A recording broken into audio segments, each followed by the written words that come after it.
Good morning, those of you who love peace, love, and understanding. This is the morning meeting.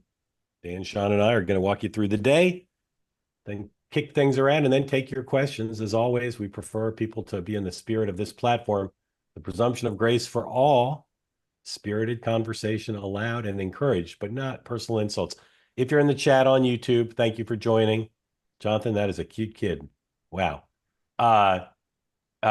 If you're in the chat, please try to adhere to like the norms of like human behavior. And if you're here on YouTube, on two-way rather, and you want to be in the conversation, as some have already done, please raise your hand. If you've got a cute kid like Jonathan does, you're much more likely to be called on, FYI. And we always like new people. If you've not participated before, please feel free to raise your hand. No matter what your political views are, we'd love to hear from everybody. Gentlemen, good morning. Good morning. Good morning, Mark. All right. So President Biden has two meetings today on his schedule. I'm leading with President Biden because that's the way traditionally the networks do. They focus on the President of the United States, the network news divisions. And this show is based on, for those of you who are new and don't know, what the TV network news divisions do every morning, which is they gather the bureaus from around the world and they talk about what's happening that day, lay out the day book, and then talk about their view of the stories. And that's what we do here. President Biden, 11:15, meeting President of Israel, 2 o'clock, meeting with the President of Indonesia. The President and the Vice President are having their lunch today at 12:15. If we were a different kind of news platform, we would say we'd like to be a fly on the wall there. We won't say that, but it'll be super interesting to know what they talk about. We'll try to figure that out. No idea what Donald Trump's doing today, except I suspect he and his apparatus will spit out some new personnel decisions in a completely ad hoc fashion. We'll talk about that. The judge in the New York case, where President Trump was convicted, what some call the hush money case, is going to decide today whether to undo the conviction based on the Supreme Court ruling on presidential immunity. Capitol Hill, flurry of activity in a co-equal branch. House Republican leaders, 10 a.m. on the steps of the Capitol. I'm not sure if they're taking questions or just doing kind of a pep rally, but they're having a public event, and their majority will probably be roughly the same. It will be roughly the same as it was in the last Congress, but they will be in the majority. Senate Republicans are meeting. Senator Schumer this morning relented and is allowing Dave McCormick to go to orientation. Good move, Senator Schumer. Although Bob Casey still has not conceded. And this evening, the three hopefuls for Senate Majority Leader, the two Johns, Thune and Cornyn, and the one Rick Scott, are having a meeting with Mike Lee and all the members of the conference who want to attend to audition for the job. The vote is coming soon. President Trump has still not weighed in, and it's increasingly looking less likely that he will. Gavin Newsom is on day 2 of 3 in Washington, D.C. for secret, private, mysterious meetings. We wonder what he's doing there. All right, Sean, bunch of personnel decisions. Let's scroll through them for people who don't own phones and don't know who was picked. You can go ahead and put up the headshots one by one, and I'll just call them out. You got Elise Stefanik going to the UN, taking a House member away. Lee Zeldin, a former House member, going to head the EPA. Still a lot of head scratching about that. You got Marco Rubio, allegedly going to be Secretary of State nominee. You got Mike Waltz, another person being pulled out of Congress to be the head of the National Security Council. Stephen Miller, Deputy Chief of Staff for aggressiveness. And Susie Wiles, Chief of Staff. And it's being reported, we don't have her picture here, that the governor of South Dakota, Kristi Noem, is going to head the Department of Homeland Security. Sean, what is your single biggest takeaway or two from the personnel announcements and leaks so far? Loyalty. This is all coming down to people that the president not only trusts, but believes will execute on his policy. He does not want any question about whether or not people will execute on the agenda. That's number one. Number two, business as usual is over. The process from A to Z is going to be non-traditional. They're not using GSA. They're not going through the normal norms. They're talking about a flood of Schedule Cs coming in on January 20th before the politicals to make sure that they can assume the ranks or the controls. Everything about this is about executing on day one. And so none of it surprises me personnel-wise. Dan. Yeah, I agree. I mean, I think when they came in last time, there was so much deference to the establishment, deference to people saying you need to, stock your administration with people who have experience, and the outsiders were like real outsiders, like Rex Tillerson. Now it's like, as Sean said, I think he knows what he knows. He wants people who are going to execute. He doesn't want the resistance. And I think he's getting ready to move very quickly, if not essentially being the quasi-president right now. Yeah, I agree with all that. The one thing I'd say is Walz and Rubio, I don't know if this was done on purpose or not, but they're kind of brilliant picks because although they are MAGA and they share their stated positions match exactly with President Trump's on all the major foreign policy and national security issues of the moment, they both are, they're from Congress. They're kind of establishment figures, and historically they've been more in line with a more Republican establishment point of view. Now they've shifted. But I've heard from several neocons who don't tell the MAGA folks who are delighted with these picks compared to what they were worried about. That in Walz and Rubio, they think they have two people who are not going to dismantle NATO, are not going to surrender to Putin, are not going to engage in a ruinous international trade war. So I think all administrations, sort of traditional administrations, try to do this. They try to pick people for big jobs who satisfy lots of people and everybody sees in them what they want to see, even though Donald Trump is non-traditional. And again, whether he's done it by design or not, I think he's done that with those two picks. I would just one comment on that though, and this is where I think a little bit of the bedwetting from folks that I've been reached out to from Europe and a lot of the media, this notion that he was capitulating to Putin or dismantling NATO, I think is more of a narrative than not backed up by the facts, right? So I get your point. I mean, but that's what a lot of people are pushing, and then sort of taking comfort in a guy like Walz. I don't think Trump was ever going to do that to begin with. So there is a bit of a balance, but I think very, very strong picks. I mean, and I obviously a subtext by this, if you take Stefanik and Mike both out, you're at 218 right there, assuming we don't pick up any additional seats. That's going to be a problem for Johnson. And here's the big question I have. Does Mike Johnson seize the moment? Does Mike Johnson get in there and say, all right, guys, we've not been able to always play as a team. President Trump needs us now. For the next 3 months, I'll work with you, but I can't have any dissension or the Democrats are going to win. And so until we find, I mean, they're saying what, 4 or 5 months to replace Walz in Florida. They are, this is a problem, and Johnson needs to rise to the moment or they're not going to get the Trump agenda through. And at the same time, if there's some early dysfunction, these races give Democrats a chance to get off the mat, to show that they're making strides, that they're making changes, and that they can be competitive again.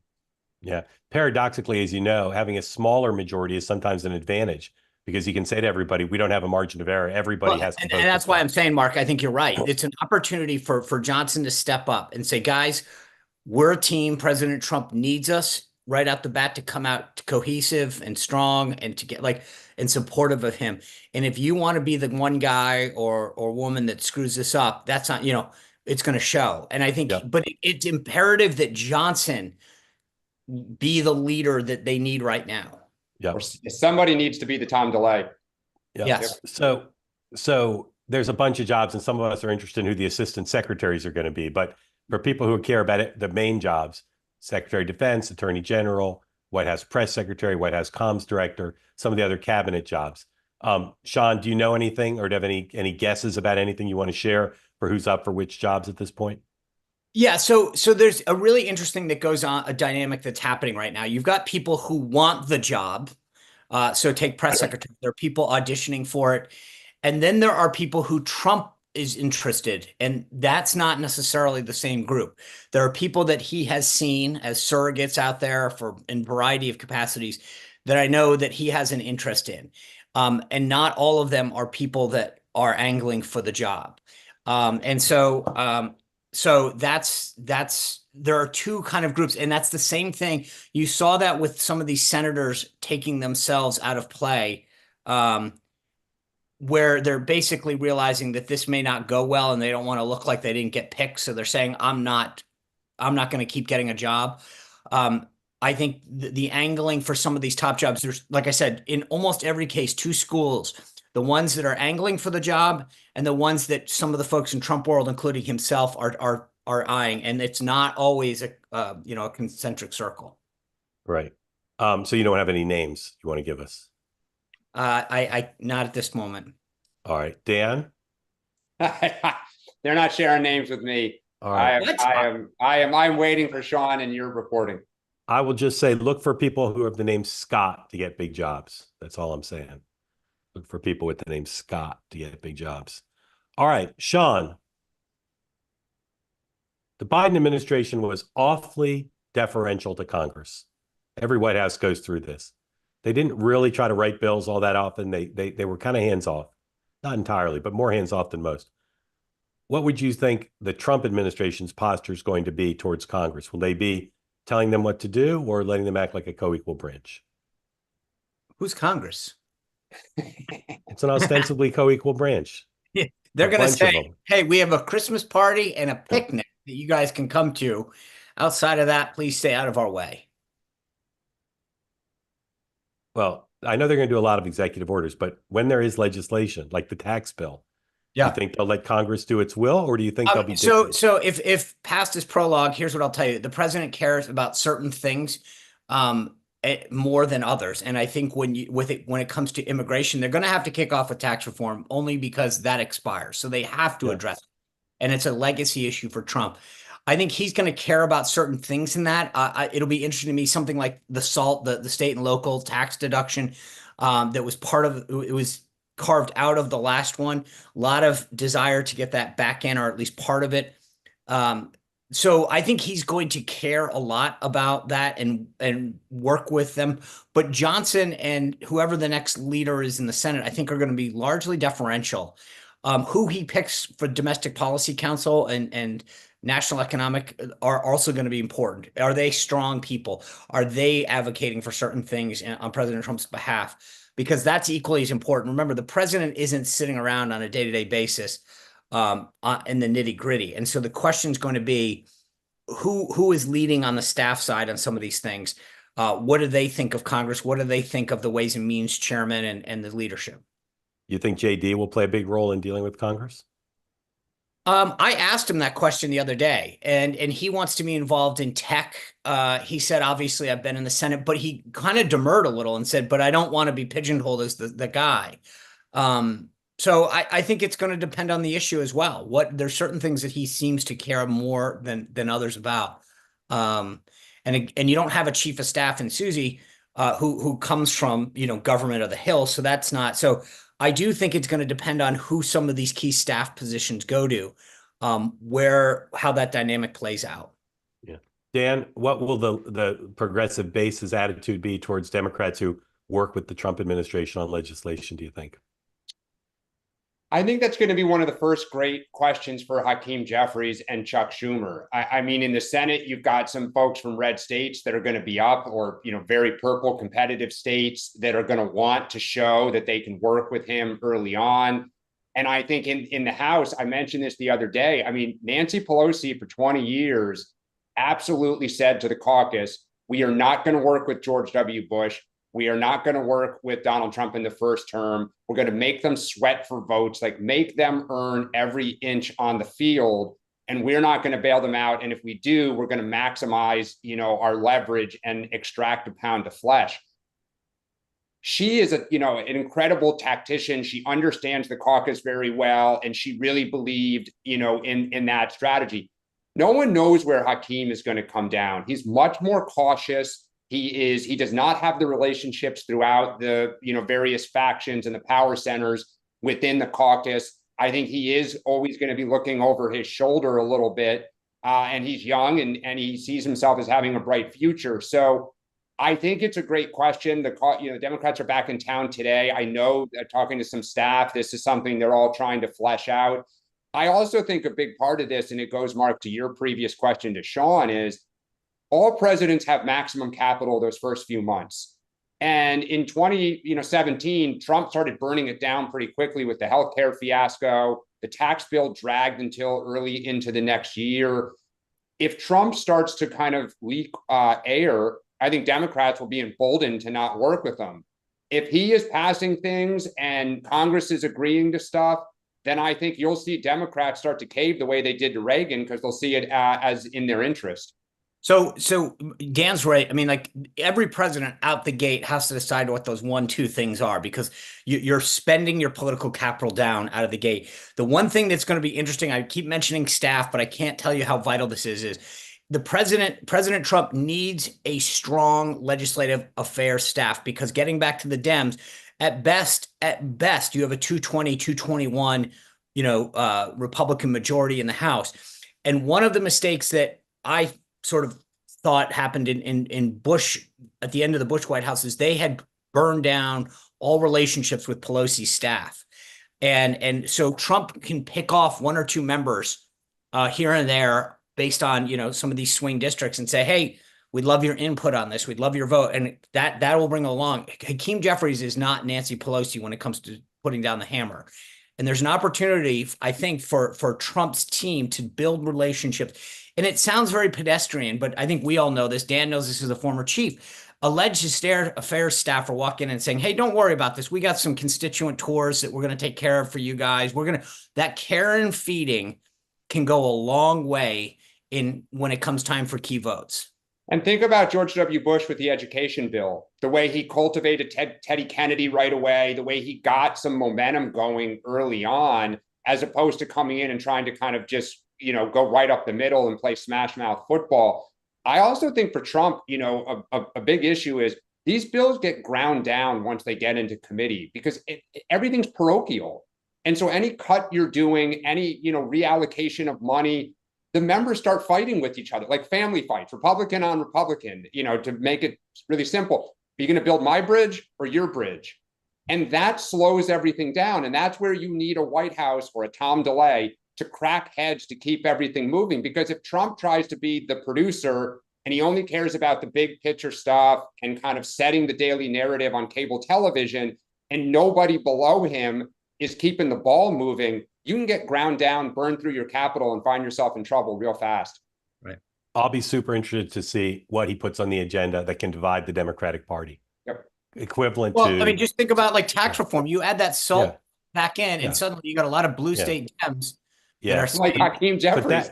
But that one's idiosyncratic, because it really is just about rewarding people in high tax states. I'm talking about something like criminal justice reform, or something in the tax bill that goes to working class people.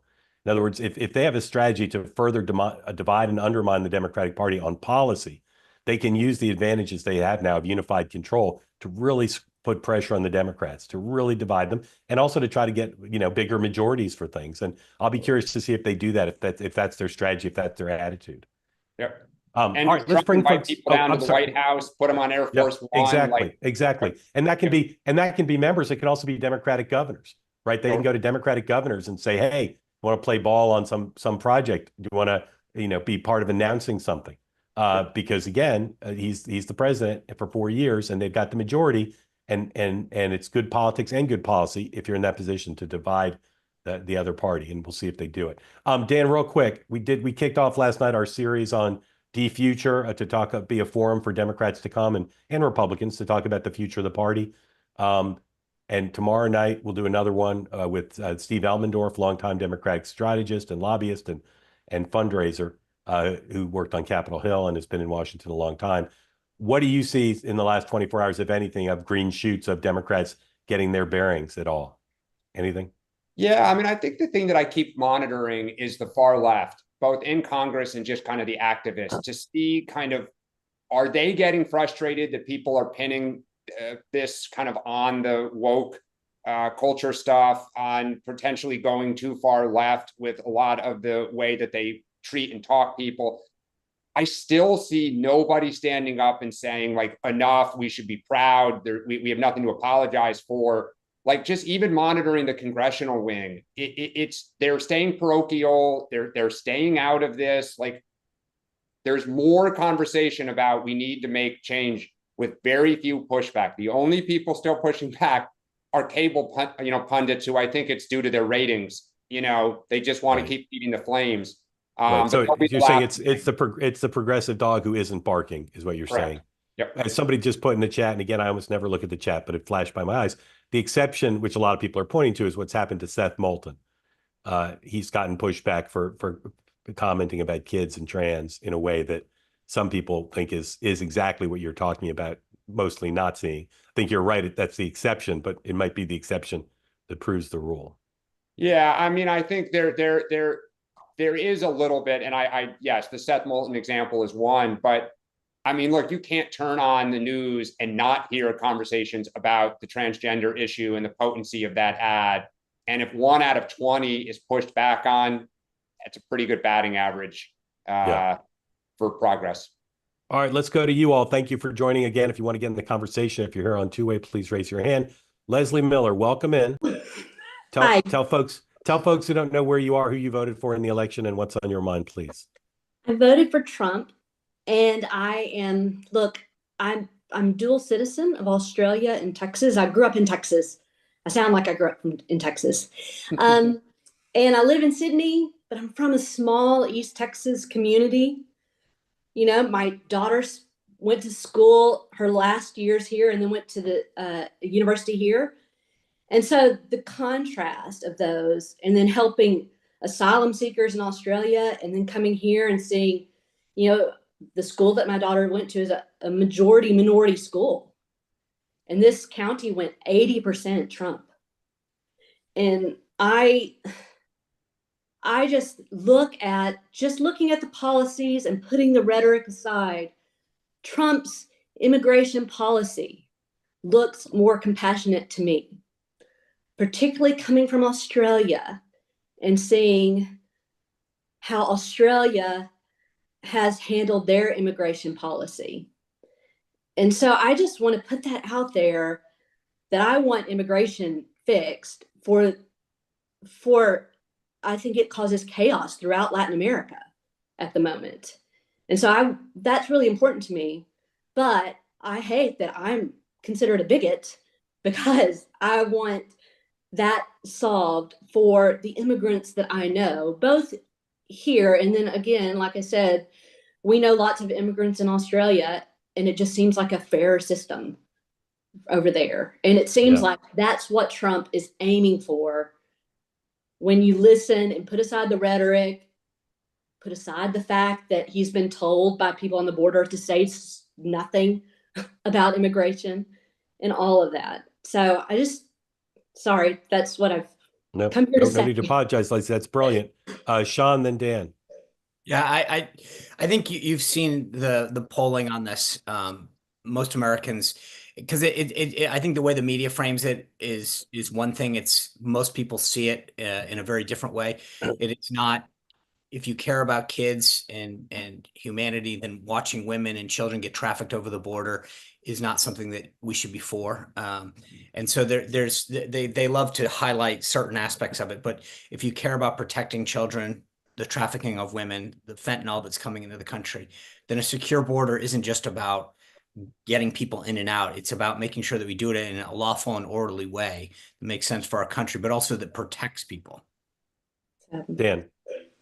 Leslie, forgive me for not knowing. How does Australia do it? You say that what Trump's proposing is significantly more humane and better. Yeah, look, Australia kind of went through something like this on a smaller scale. I get that it's an island nation. I mean, I've lived there for 20 years. I know it's an island.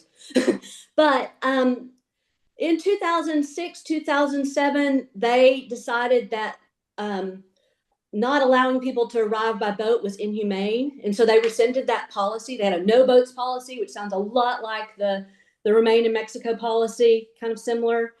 And like 1,000 people drowned. And because Australia has compulsory voting, which, you know, again, different topic, but the Rudd, who was the Labor Party candidate, quickly reversed policy, like within 6 months to a year. And now both sides are on board. Nobody arrives by boat to Australia, basically. Every once in a while, a boat arrives. They're quickly, you know, processed offshore. And so no one comes. Cartels cannot bring people to Australia. And everybody's on the same boat. That's one thing. Birthright citizenship. They've rescinded that. That means that, you know, women are not being raped and being told, hey, if you're pregnant, you'll have more of a chance to stay as a citizen here in Australia because you'll have a child here.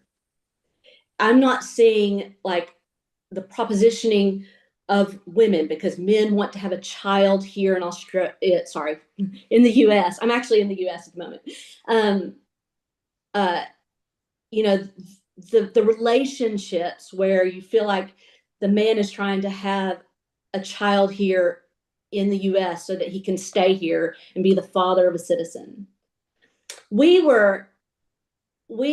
had to pay for our kids to attend public school in Australia, and we had to pay for health care to go over there, but we attained permanent residency within 3 years, which I think is actually very quick, and then citizenship within 5. And I think until you get this border policy done, you cannot fix the other end, which is allowing a path to, look, I don't think illegal residents should be able to have a path to citizenship, although some sort of amnesty could be on board. Yeah. Everybody that I talk to is like that. Everybody but particularly in this area, there's more intermarriages than in the 90s. There's more people that are, it's a majority minority town. No one wants to see people get deported that are law-abiding citizens that have been here for years. Leslie, thank you for all you said. All I'd say is I'd ask people on the left to consider that the Trump policies are more humane for the reasons you said. The fact that they rule it out is really closed-minded because half the country disagrees with them.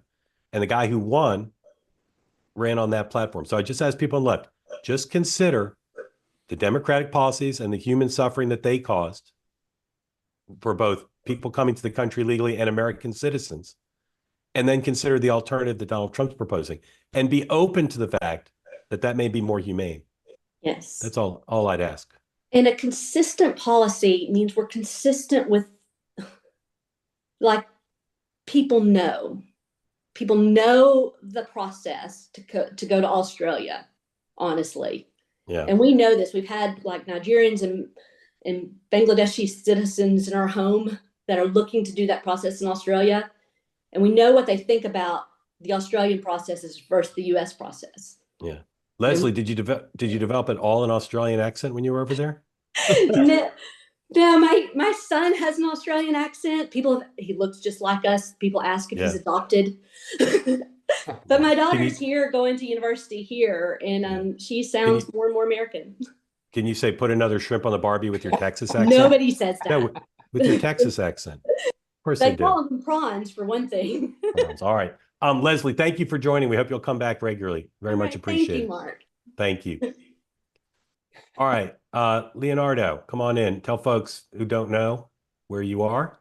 You supported Harris in the election. And tell folks what's on your mind after you tell us where you are located. Hi, Mark. I'm still abroad in Saudi. The most strategic voter is back, as you said. Yeah. Yes, sir. I actually interacted with Dan on Twitter, and he wanted to ask me about the Latino vote on the morning meeting. I think I wanted you to share what you were saying on Twitter. You bring it to the community for those who don't, those few and proud who are not on X and following it all day long. I just thought you could share your feelings. Might have frozen. Uh-oh. Leonardo, are you there?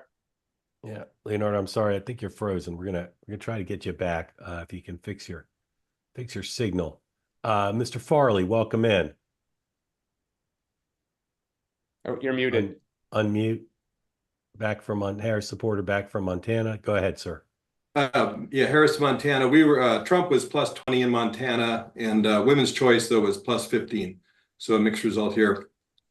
My question was on appointments. Long time ago, I started as an intern in the Reagan administration, and I worked in an office with an appointee that was made by Trent Lott. It was a deputy secretary, but Trent Lott made the appointment or recommended the appointment. And one of my tasks was shadowing another appointee who was appointed by Bush Sr. to make sure that that individual wasn't subverting the privatization effort that Reagan had through the Grace Commission. My question is, does that dynamic still exist in Washington? is there going to be representatives and senators recommending appointments through all these different undersecretary, assistant secretary, deputy secretary, all these different positions? Thank you for the question. Sean. The answer is sort of. So if you are a senator or a representative, let's take a Jim Jordan or I mean, just think of another senator that's close to Trump, Tuberville. And you have someone that you want to head up the Bureau of Mining or assistant secretary, then yeah, I think you've got a decent chance. If you're a random senator that has never been, I'm not gonna, I won't pick on her, but like Susan Collins says, oh, I really have the greatest nominee for. I'm not sure that will carry as much weight versus somebody who is particularly close to the president. I had a call from somebody yesterday who's gunning for a job and walked me through all of the votes that they can get. And I said, before you get the votes, you got to get the president to sign off on your nomination, and you're going around this backwards. And they were like, well, the senator told me. And I said, with all due respect to your boss, they're not particularly close to Trump, and I'm not sure that that's going to, I mean, so the dynamics exist, but I think for people who have the relationship, and it's going to depend on the job. So the more that, for example, there are certain people within the transition that care about certain things, right? Sometimes very obvious, sometimes not, in terms of the job. And it's going to matter what that job is and who that elected official is. Thanks. Dan, do you want to weigh in I at would all? just say, because this is something that as I read the papers and stuff on the left, I'm rolling my eyes. Bill, what you bring up has been happening since the Republic was founded. People reward their friends, and those who are not their friends often don't have their calls returned unless they need something from them. And so, to Sean's point, you'll populate where you can. You want your allies. You want people who are going to execute what you want to do.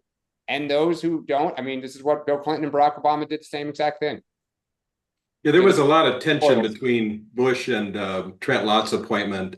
They definitely had different views on how to privatize government, which is kind of what Elon Musk is looking at. You know, he might be in that same role that the Grace Commission had. Yep. So I could see way down there low in those deputy secretary roles, there could be some tension. And you know where this played out big time was between the Clintons. When Obama chose Hillary Clinton for Secretary of State, she wanted to bring in her own people. The Obamas axed certain people and then layered some of her choices with loyalists to keep a very close eye on some of the Clinton people.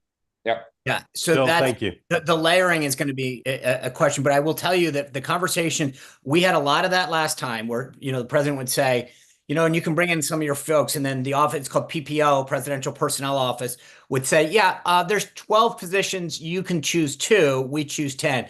I have a feeling this time around from the conversations I have, they're going to say, you get to come in and we'll choose all 12. Yeah, that's my sense too. They'll be tilted more in that direction than maybe ever in modern history. Jonathan, Trump supporter from Georgia. Awesome, baby. Welcome in. What's on your mind, sir? Hey, good morning, gentlemen. Obviously, quickly, just like to say, love the show. The medium is the message, and been listening for a few weeks. Really love it. And yeah, Thank shamelessly using my babies to get a question answered. My wife asked, "Hey, the baby needs burped." I was like, "Hey, send him over." At home on how old is that? How old is that baby? This is just got a little guy just under 2 months, so I'm on parental leave right now. So very thankful for that. And then the little carrot top you saw, she's 2 years. What's his name? Noah here, and then the other one that's scurrying around here in the living room is Rose. All right, super cute. Yeah, thank you. But anyway, sharing. love the show. Thank you. Really, just bottom line up front. My question is, in the big picture, do we see the Trump era as having the effect of making federalism great again? And just briefly to add context to that, we see sanctuary cities, sanctuary states as a effect on both the right and the left. We see governors talking about wanting to Trump-proof their states. Conservatives, although Trump is not ideologically committed to a restrained federal government, conservatives are certainly temperamentally and ideologically in that direction. To have something maybe more like pre-FDR federalism, that would be like a really big accomplishment. But do you see that as the nation continues to polarize as something that red America and blue America may mutually concede to sort of build good fences and make good neighbors? You talking about the 10th Amendment, basically? Well, a 10th Amendment, the for somebody who's into that, yeah, the 10th Amendment, the Ninth Amendment, Article 1, Section 8, we don't execute our Constitution that way, and we haven't. But with a conservative Supreme Court and Blue America wanting to preserve their social policies in their own states, you think that that's something, just in terms of political X's and O's, we could see be conceded to in American political life by the end of a Trump administration? I'll go first. I think there'll be more of that than's ever been done in the modern era. And I think you'll see it on education. I think you'll see it on spending. I think you'll see it on healthcare. I think you'll see it in a lot of areas. I wonder about criminal justice and crime prevention. I wonder in terms of drug enforcement. But I think in a lot of areas you'll see it pretty dramatically. Sean. Are you still on active duty in the Army? Yes, I am. So thankful for there's some sacrifices that you make in the Army, but I'm very thankful for my service, and they have a generous parental leave policy, and that's been good. I only ask because no one uses bluff. If oh yeah, 18 months of being 18 months of being assigned to an Army-led command, I was like, no one says that if they're not. Sorry about that. No, I love it. It was your tell. I agree with Mark. I think in some areas you're going to see it, in some areas you're not. There's this desire to obviously lead a lot of things out of the federal government, right? You hear that, and then I wouldn't be surprised to see not only 10th Amendment stuff trying to push stuff like education back to the states, but I will tell you that under the end of the first Trump administration, there was a lot of movement to propose moving agencies and departments out of Washington, D.C. And I know that's kind of tangential to what you're talking about, but I would keep your eye on that with respect to several departments. Dan. Thank you. I think this is one of the big questions about how much Trump is going to reorient and realign the Republican Party is to what extent he does try to use federal power to accomplish his ends, and how much he does defer to the states. And you see some Democrats already talking about this, even just the recess appointment stuff, that if Trump really does go down this road, that he should have the right to make these recess appointments, and the Congress should kind of get out of his way. I've already seen Democrats, both in writing and on TV, saying, we get power back in a few years in the White House, and we have the same type of precedent. It's good for us. I'm really worried. I'm glad Dan brought that up, because this is something that we have this game in DC where you do it, and then when we take power, we take it to the next, and then you take it. And the precedent, President Trump's now talking about going and using recess appointments. I am concerned about what that does going forward, or, carving out certain things on the filibuster. We've already heard what Schumer wants to do. And I worry that if we do that, no one cares about 4 years from now. This is DC. You think about tomorrow is like long-term planning. So I'm very concerned about what we do to ourselves should we ever find ourselves back in the minority. I think the pushback on the filibuster is going to be significant if Trump tries to do it. I don't think he'll get that changed. Jonathan, one area where I do think there may be encroachment is on cities. I think they'll probably let blue state governors do what they want. But I think you're going to see an effort to revitalize the Republican Party in urban areas through various things, education, economics, crime prevention, to see if several generations of failed democratic governance in major cities can be an opportunity for Republicans to grow. Whereas I don't think Donald Trump's going to care as a lame duck about reviving the Illinois Republican Party or the California Republican Party. Jonathan, thank you for coming. Please come back regularly. Professor Kenny, come on in. Tell folks who don't know where you are, who you voted for, and what's on your mind, please. Hi, guys. Really love the platform. I'm from Brooklyn, New York. I also reside in Florida. I go back and forth. I'm a Republican. I was a never Trumper, but this time around, I did vote for Trump because I just couldn't take the left anymore. I couldn't take the liberal media distorting the records. So that's where I was at. I wanted to ask Dan, I love you, by the way. I wanted to ask Dan, in this kind of situation, when a president comes in and he has the House, he has the Senate, is it still a good idea to try and reach over the aisle and throw the other side a bone, throw them a crumb in some way in terms of legislation? Or maybe Sean could also jump into this. Or since you have the majority like that, is it better to just keep your agenda focused and stay? Because the reason why I say that is sometimes I've seen in the past where you try and reach over, you try and throw them a bone, they'll accept it in some way, and then they still go against you. You know, there's like no working together. It's like, hey, they gave us this, we'll take it, and we're still gonna fight, like the Nancy Pelosi.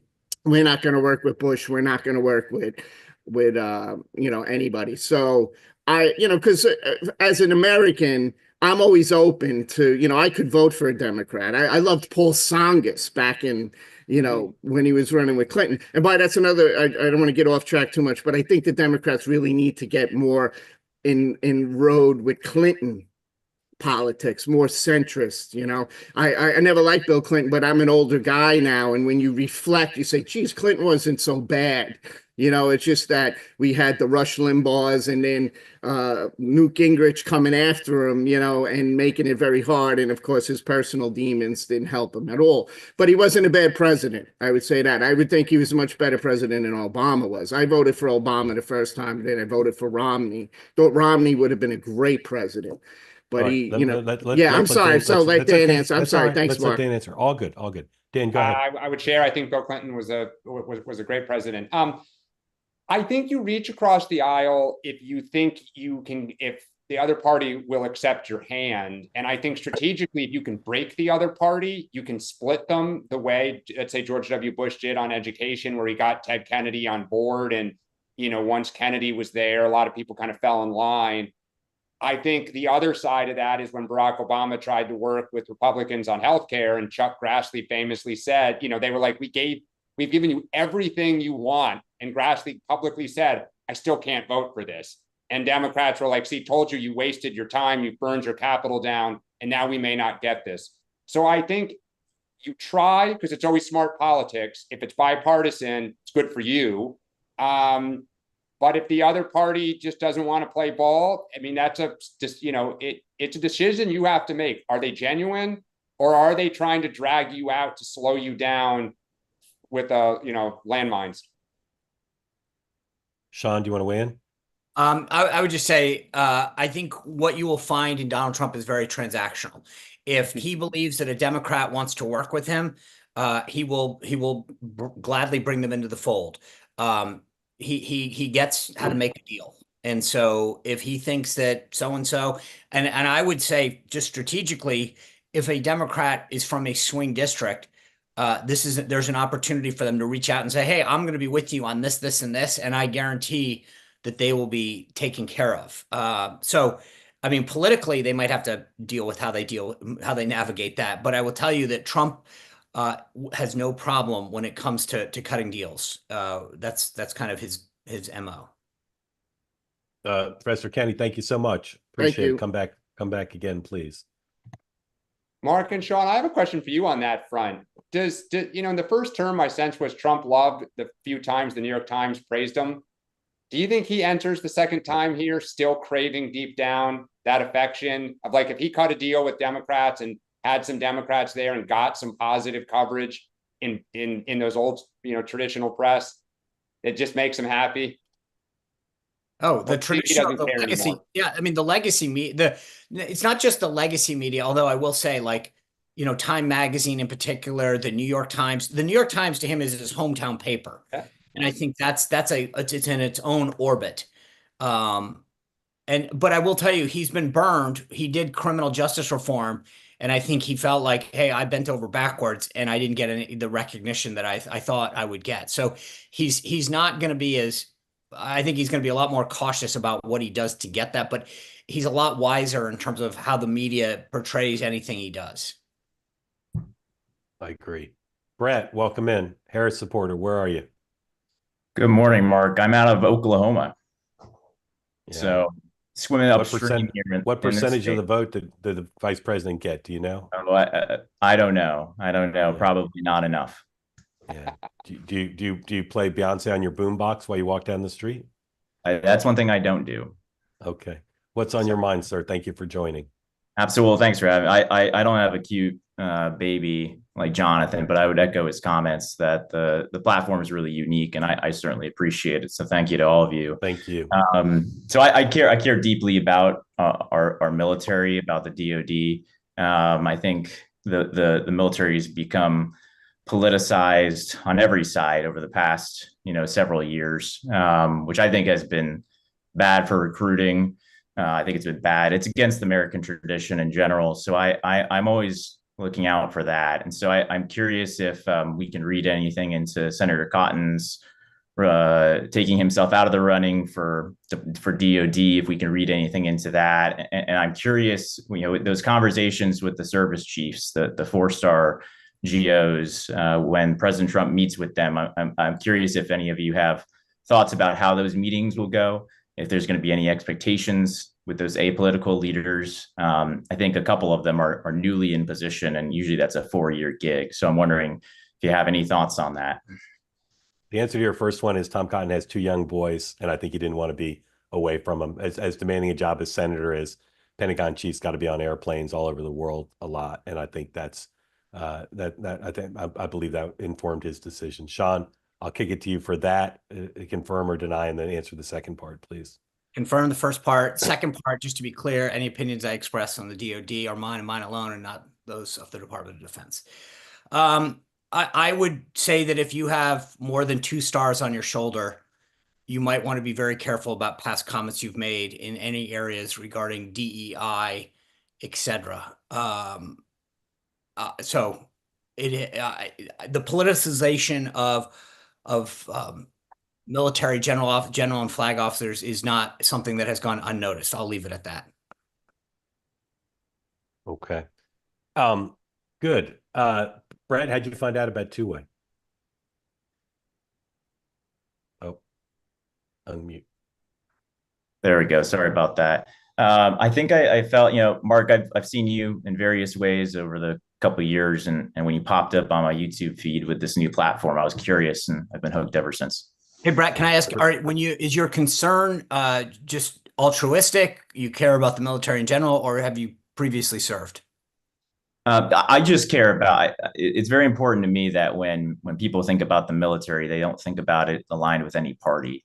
And so I just want it to remain super apolitical. That way the military can recruit from all populations, because we really have to. We have to be able to do that. And my fear is if somebody thinks about their kid going into the armed services, and if they align that with a political party, either one, any of them, that they might steer them in a different direction, and that's just going to hurt us over the long term. So I care about that. Yeah, Brett, thanks for being so thoughtful. I've got one more question for you, which is, what's your biggest concern about the Trump administration? It's a great question. I think there's a great opportunity for the administration to let me be specific. I think many of the folks who I've seen get appointed so far seem like smart, capable people. I just haven't seen many middle of the road folks, and I think that a couple key people who are a little bit more moderate will go a long way with people like myself. So I hope we see some of those come out, and I think if they don't, if it's not that way, then I'm concerned that's my biggest concern. I just think it sets a negative tone, from the onset. Brett, thanks for joining. Come back regularly, please. Nick, welcome in. Tell folks, you see you voted for Biden 20 and no vote in 4. Tell folks where you are and why you didn't vote this year, and then what's on your mind. I'm in Manhattan, so I didn't vote in 16 either. I found both candidates not necessarily worthy of my vote, while totally understanding how people could vote for both of them. Took a shot on Biden thinking he'd do a great job and was the less of 2 evils. I really, I agreed with a lot of the Trump platform in 2020, but thought his handling of COVID and as a general statesman just wasn't up to par for what the president should be. So I passed on this one, but I can't lie that I definitely think it was better for the country that he did win this time. Reluctantly, right? But I didn't want to necessarily have, I guess it's an ego thing. I didn't want to have an association with him. You know, as a Manhattanite as well, you know, you could be judged a lot even by people that consider themselves pretty moderate. So I wanted to chime in. You know, I really enjoyed the Dem powwow last night. As someone that kind of considers them very moderate, I'm a registered independent. You know, this is kind of a kick the question to you guys. I don't really know how the party goes forward if the legacy media continues to be more of an activism arm and not an accountability arm. You know, you have the activism in terms of, you know, the day after the election, I see the Times characterizing as, you know, they're conflating legal and illegal immigration. They're saying that economic grievance as if it's not like what actual people are feeling. They don't know their own bank accounts, right?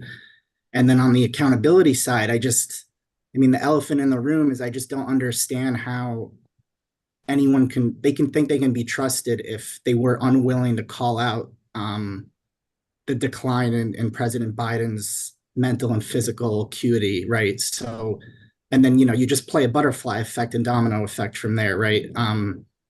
They don't call it out. He continues to run. You know, it gets to the point where the debate's a disaster. They can't have a primary. They have a candidate that's probably not up to snuff, didn't win a primary vote in 2020.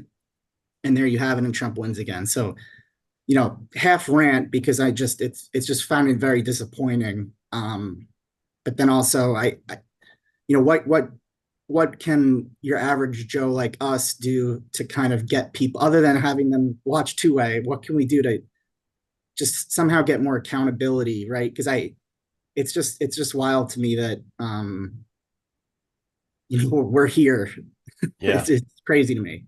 Yeah, Nick, really well said. I would love for you to keep coming back to our Democratic Future episodes, because we'd love for you to be a voice there. And as we bring in people, hopefully who are running for DNC chair, we'd love for you to be able to ask them that question, which is what can you do to try to change the party in a way that you think would be less unproductive than it's been. Dan, what would you like to say about his excellent comments? I think people are voting with their feet in that the viewership, the subscription rates are declining for all of the legacy media. I mean, whether it's on TV or in print, and you are seeing the rise of alternative platforms. I'm sure, like, you know, me, a lot of your friends don't get their news from the New York Times anymore. They get it, you know, but for Wordle and the cooking app and other things, people don't really turn when there's breaking news, or they want to know what's going to happen, to the New York Times. And so I think they're going to be at a crossroads. And I think Jeff Bezos, in defense of the Post not endorsing, said, we have a problem that 50% of this country doesn't, you know, trust us or want to listen to us. He's a businessman. He's looking at this. We have to grow our audience. We have to be seen as a home for, you know, all people. So, you know, as I said earlier on the show, I think the media and kind of liberal talkers are going to be the last people to come around in this conversation. Just weigh in. I think Dan's right. They're the last ones to come in, but this is out just a little while ago.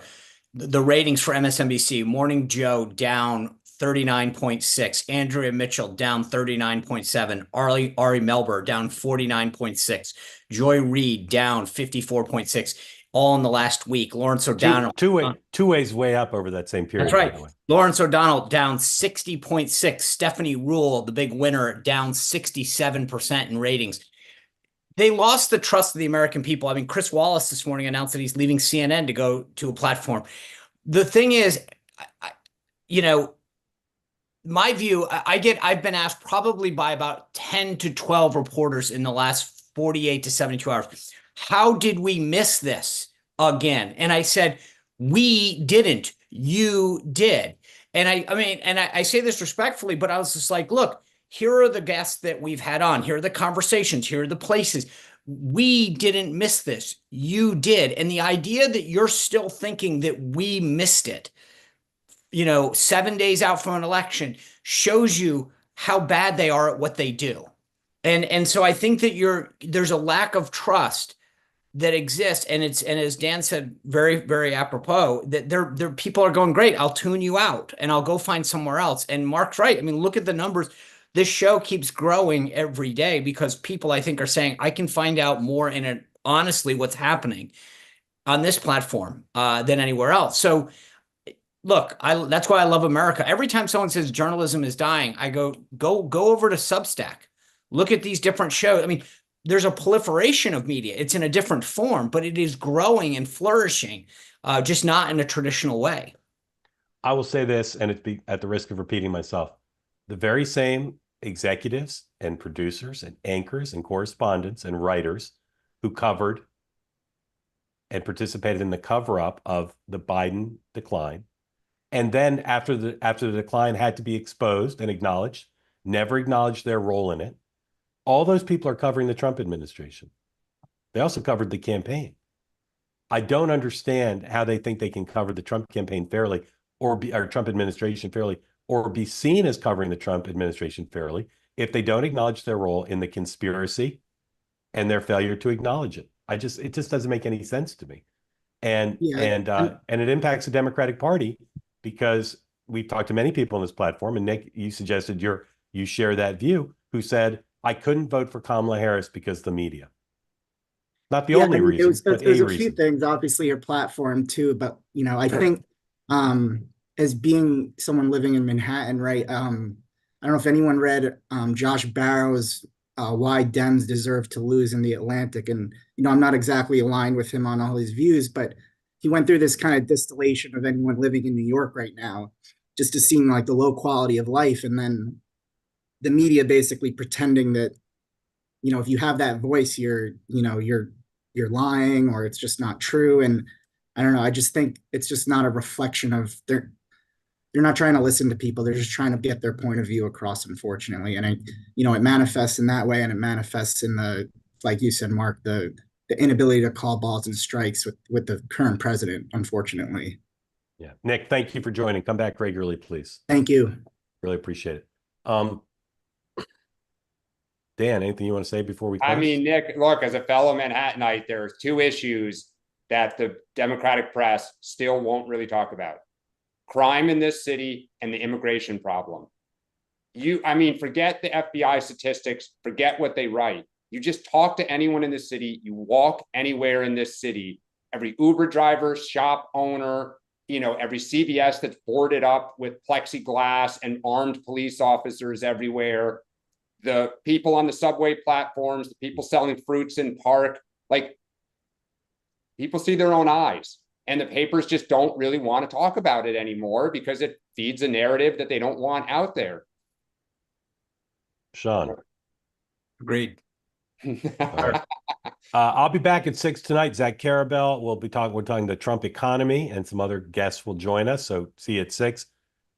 Tomorrow at 9 a.m. we'll be back. And then tomorrow night at 6 o'clock, Steve Almendorf, one of the smartest Democrats I've ever met, longtime advisor to lots of Democrats, including the Clintons and Dick Gephardt and others. Steve will join us, and we'll do for the next installment in our series on D-Future. So if you're a Democrat and you want to be able to ask questions of someone who really understands the past, present, future of the party, mark your calendar for tomorrow night at 6 o'clock, and I'll see you tonight at 6. Have a great day, everybody.